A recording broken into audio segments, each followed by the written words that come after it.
Hey everybody, it's the axial skeleton today, and this is Lab 7, Unit 9. We're doing the skull, the hyoid bone, the vertebral column, and the thoracic cage. Thoracic cage is your rib cage, covering the lungs, heart, all that part. So, and Thoreau said, "It's not what you look at that matters, it's what you see," which I always thought was a real nice quote. All right, next slide. So we're doing the skeleton in the next couple of classes. The axial and appendicular skeleton. The axial skeleton is the head and trunk, and the appendicular skeleton is the arms and legs. There's 206 bones in the human body. A few more in infants. They haven't all fused yet, and also in young people they haven't all fused yet. All your bones don't completely fuse until you're in your teens. But anyway, the axial skeleton is what we're going to talk about today for the Monday class.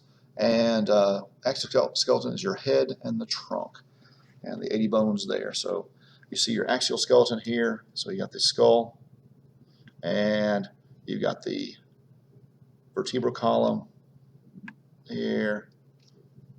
So you got, here's your axial skeleton, and it's an axis around which everything else rotates. So it's and then your thoracic cage, obviously, here. So there's your axial skeleton. Okay, go on next slide. There's a whole bunch of bones. They're all named. There's 206 bones in the human skeleton, and you're going to know all the names of them when we're all done with this. Doesn't sound good. Doesn't that sound good? So the axial skeleton, skull, something called the hyoid bone, the vertebral column, thoracic cage, and also the bones that are in the ear. They're called the ossicles. There's 3 little bones that are inside the ear. The skull actually has 29 bones. There's 8 cranial, 14 facial, 6 ossicles, and 1 hyoid bone. Thoracic cage has 25 bones. There's 24 ribs, and the sternum, which is actually a fusion of 3 bones. We'll talk about what each of the names of those are. And it's attached to the thoracic vertebrae and costal cartilage, costal meaning ribs. The vertebral column, there's 26 vertebrae in adults, 33 in fetus and infants. There's a sacrum, which is 5 bones that are fused, and the coccyx, which is 3 to 5 fused bones. So here's my running guy with all the bones named, and you get to know all the names of all the bones. Pretty cool. So the skull is, it's just found all over the place, and so in all kinds of movies and posters and around Halloween. It's also found in Shakespeare's play Hamlet, Prince of Denmark, where this is Benedict Cumberbatch being Hamlet, and they're talking about the skull that he and his friend Horatio walking through a graveyard waiting for a woman to show up, and they're talking to the gravedigger, and the gravedigger is throwing skulls up. He's digging new graves and throwing skulls up on the side, and they're making kind of making fun of all this. And then the gravedigger says to Hamlet, "Hey, this skull is an old guy that you used to know. His name's Yorick." And Hamlet's like, "Oh no, Yorick. He was the court jester. He was the guy when I was a little kid. He used to ride me around on his back, and he used to tell all kinds of jokes to everybody." And so then he has using the English that Shakespeare used was all the words, "Alas, poor Yorick, I knew him, Horatio." And he goes on to say that my gorge rises at it. He gets sick to his stomach because he's seeing the skull and realizing this guy's dead. And he said, "Where are your jibes now, your gambols, your songs, your flashes of merriment that were wont to set the table on a roar? Not one now to mock your own grinning, quite chapfallen." Now he's starting to make fun of the skull. And then he says, "Now get you to my lady's chamber and let her paint an inch thick to this favor she must come." Make her laugh at that, trying to say, tell her a joke and tell her that doesn't matter how much makeup she puts on, this is how she's going to end up. So just remember, that when you're going through life, that have fun, and but we're all going to end up just like the court jester there did. And then they go on to Hamlet and Horatio go on to make jokes about Caesar being dust, and they use the dust and the mud made from Caesar to plug up the wine casks. And so anyway, these are great jokes back in Shakespeare's time. Anyway, we'll go on to so there's the great scene with a skull. So go on to the next slide. Okay, so we have the axial skeleton. The cranial bones is a bony cavity that harbors and protects the brain and organs of hearing and equilibrium. You have facial bones. That makes the shape of the face, holds the teeth in place, provides attachment for muscles for facial expression. Then you have things that are called sutures. Sutures are where the bones are actually come together, and the place where these bones come together, they look like they've been stitched together, so that's why they're called sutures. You also have the orbit of the eye, so the orbital region or the ocular region. So the orbital region, the eye is round, so it orbits inside the orbital region. There's bone markings. Bone markings are little things that stick off of bones, so or little pieces that either stick off of bones, little projections, or they're little depressions where other things fit into. There's also holes that are in the skull. They're called the paranasal sinuses. Each cavity is a sinus. And then there's the nasal septum. That's cartilage that divides the two sides of the nose. There's the hard palate, which is composed of a few bones fused together. And then there's things called fontanelles, which are soft spots where bones are joining inside the fetal skull. So next slide. So here's the cranial vault and cranial floor. And you'll see the cranial vault is the upper part. So the cranial vault is up here. And then you have the cranial floor or cranial base. Here's cranial base. So you have three fossa, and a fossa is a depression. So here's your anterior cranial fossa, your middle cranial fossa, and your posterior cranial fossa. And the brain nicely fits in this inside these fossa, and it helps cushion the brain and hold it in place. So you have this structure all the way around the brain to hold it in place. We'll also talk on later about the protection of the brain. There's membranes around the brain as well as fluid around the brain, cerebrospinal fluid that's around the brain that helps protect the brain inside this hard bony shell. But this is the protection for the brain, and I'll show you that here in a second. I'll go to a video and actually show you that. Next slide. So here's a list of all the cranial bones, sutures, and facial bones. The cranial bones, there's 8 of those. I'll read off the names to you so you get to hear what they sound like. There's 2 parietal bones, 2 temporal bones, 1 frontal bone, 1 occipital bone, a sphenoid bone, ethmoid bone. Then there's 4 sutures. There's the coronal suture, the sagittal suture, the lambdoid suture, squamous suture. Then there's facial bones.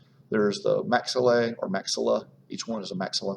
Then zygomatic bones, lacrimal bones, nasal bones, inferior nasal conchae, the palatine bones, mandible, and a vomer. Then there's the 3 bones in each ear, so there's 6 ossicles, and there's 1 hyoid bone which hangs down underneath the lower jaw. Next slide. Okay, in this section we're going to we're going to look at the various views of the skull. We're going to look at the exterior of the skull. We're going to look at superior view, lateral view, posterior view, and an inferior view. Then we're going to go on the inside of the skull and look at the transverse and mid-sagittal section view of the skull. So next slide. So here's the superior view of the skull. You can see that we have this is anterior here. So here's your front, and here's your back side. So there's the posterior side. And the bone in front is called the frontal bone, so that makes it really easy. So there's your first bone that you know is frontal bone. Then you have 2 other bones, so the frontal bone. Now we have the parietal bones. So we have parietal bone. There's a left one and a right one, and they're fused in the middle with what's called the sagittal suture. Okay, so remember mid-sagittal, sagittal section, so the sagittal suture goes right down the middle. Then you have the frontal bone and the parietal bones are connected by a suture also. It's called the coronal suture. So here's the coronal suture here. Coronal meaning crown, so this is where the crown would sit on top of your head. Then you have on the back side, you have the occipital bone down here, and this is the back side of your skull, and you can feel each of these bones. So if you touch the front of your head, It'd be the frontal bone. If you play soccer, that's where you would head the ball, where you hit the ball if you hit it. And then the parietal bones on the top of your head on either side, and the occipital bone, you can touch that, that's in the back. So, and then you have this suture here and this suture here, and it connects here. So what that looks like is this is the Greek symbol for lambda. That's Greek letter, sorry, lambda. And so that's why it's called the lambdoid suture. Lambdoid suture. Okay, next slide. Here's just another picture of that. Exact same things. Here's a cadaver skull, so it's showing the frontal bone, the coronal suture, the parietal bone on one side. Here's the left side, and here's the right side. Parietal bones, and then the occipital bone down here. So occipital bone, parietal bone, frontal bone. Then you have the coronal suture going across there, sagittal suture going down the middle, and the lambdoid suture going here.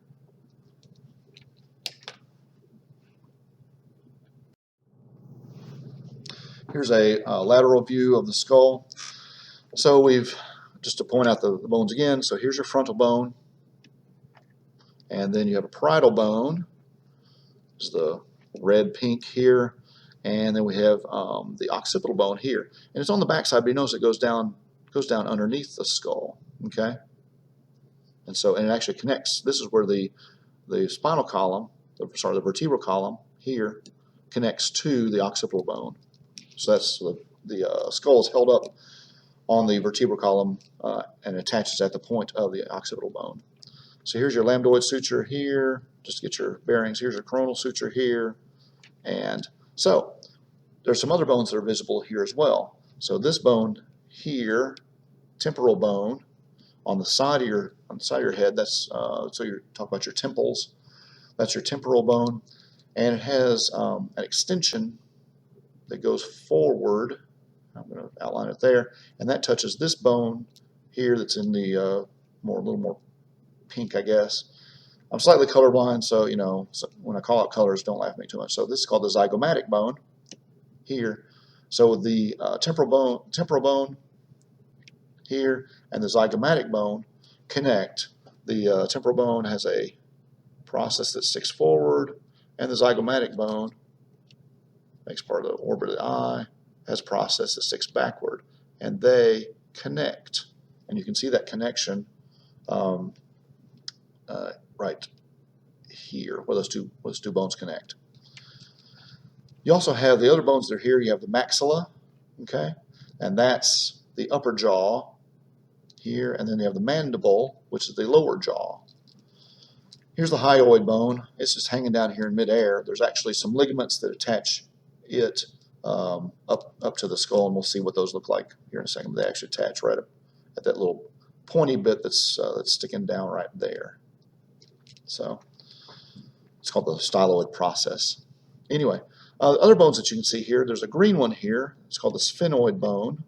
Then you have the ethmoid bone. You can see a little bit of that. Ethmoid bone is mostly makes up part of the roof of the nasal cavity.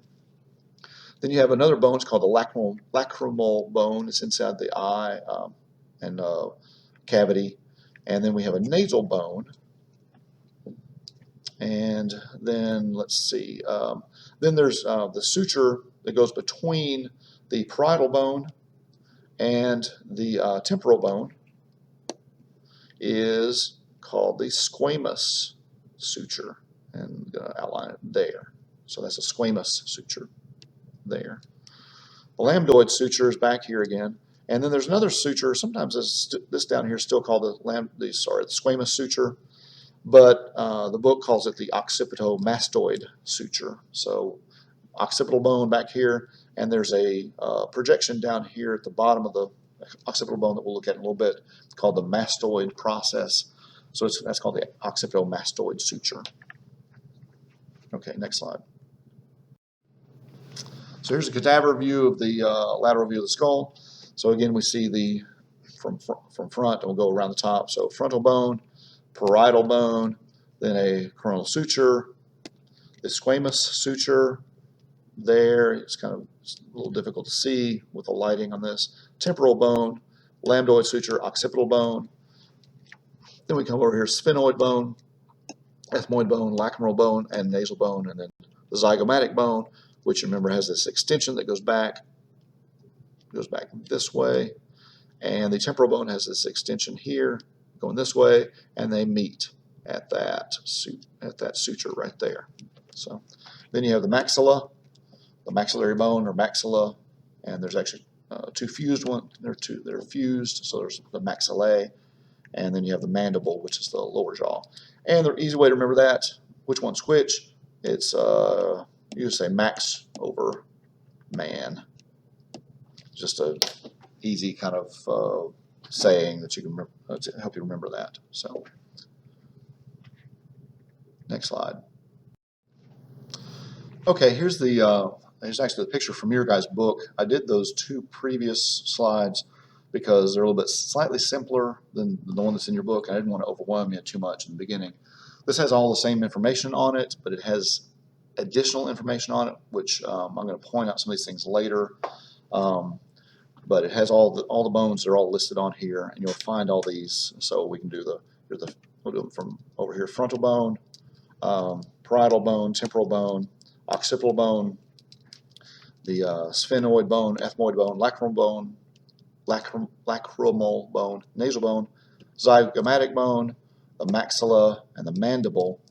Then there's also some other things that they point out in here. This process that comes forward here, green, and the pink one here, coming back from the zygomatic bone and the temporal bone going forward. That's this arch here. You can feel it on the side. It forms your kind of like the cheekbone going backwards, and that's called the zygomatic arch, which is here. So then you have your suture. Squamous suture is there. Coronal suture, lambdoid suture. Then you have another thing called the external acoustic meatus or external auditory meatus. It's a hole right there in the middle of your, on the side of the head, and that's where your ear canal is. So you have to have a way for the sound to get to the eardrum, the tympanic membrane, and then be transmitted from vibrations into nerve impulses. So the nerves go through this little tiny canal, and meatus means canal. So this is the external portion of the auditory canal, or the external auditory or acoustic meatus. Here's the mastoid process. Here's this bone, this bump that's sticking down, and we'll talk about it a little bit later, but it's where some attachments of some muscles are that help keep it's where muscles that attach that help you tilt your head from side to side. And there's the styloid process. Is this little tiny guy sticking off down here, and we'll take a look at a view of the skull on the underside, and you'll see that little bone sticking off. Styloid means stylus, like a pen. Then the other things that they point out, let's see, go back on the right side of the slide here. We have the lacrimal fossa. That's a fossa is a depression again. Lacrimal it's in a depression in the lacrimal bone, so it's called the lacrimal fossa, and it's where the lacrimal duct goes, and it's actually a hole that goes from that, so it allows you to the fluid when it comes across your eye, your tears go across your eye. It gives that fluid a place to go, and it drains into your nasal cavity through the lacrimal fossa, and there's a actual little tiny hole that goes down into your nasal cavity. So that means that's why when you cry, your nose starts running, because the fluid starts going in there. Let's see. There's also another part that I'm not going to ask you about, but it's the anterior nasal spine. Alveolar processes, basically where the teeth are, they stick into the skull and into sockets, and these sockets are called alveola, so they're called the alveola. Each one's called alveolus. So then there's something called the mental foramen. Mental meaning chin, if you remember back to week 1. We talked about mental region. So mental foramen is where some blood vessels and nerves come out to innervate the lower jaw. So I'm not going to ask you those two things, alveolar processes or mental foramen. The sheet that I posted on Momentum will have all the bone markings and bones that I want you to know. So some of these I'm not too worried about. So let's see. And then there's other parts of the mandible that are listed on here in this section here. There's the mandibular condyle, the mandibular notch, and mandibular ramus, and the coronoid process. I usually call the mandibular ramus the ramus of the mandible, and the coronoid process sticks up here, and then the mandibular condyle sticks up here. Condyle is a projection, it's a rounded projection, so it's going to fit into a depression on the skull, and it fits into a depression in the temporal bone, which is this whole green bone here, okay? And so it fits into a depression right there, and that depression is called the mandibular fossa. So mandibular condyle fits into the mandibular fossa, and the mandibular fossa is in the temporal bone, so that's the temporal mandibular fossa would be the full name, but this is kind of redundant actually. So it's the mandibular fossa, and so if you have something called TMJ pain, that's temporomandibular joint pain, that's where that pain is. It's at the condyle, the mandibular condyle, or a condyle of the mandible, where it fits into the mandibular fossa. If those two bones aren't fitting together correctly or off a little bit, you can have every time you chew, you can have some pain there. So that's the temporomandibular joint, which is named after the temporal bone with its mandibular fossa and the condyle of the mandible fitting into the TMJ, into that fossa to make the TMJ joint. Okay, next slide. So here's a lateral view of the skull from your guys' book with all the same information on it, just showing what an actual skull looks like. So you can flip back and forth between this slide and the previous slide to match up things. Or you can look at it in your book too. So I know the book is rather overwhelming. There's a lot, the pictures seem to have a whole lot of things, a whole lot of arrows pointing to lots of different structures. So, but I'm not going to go over this one because it's exactly the same information as on the colored slide.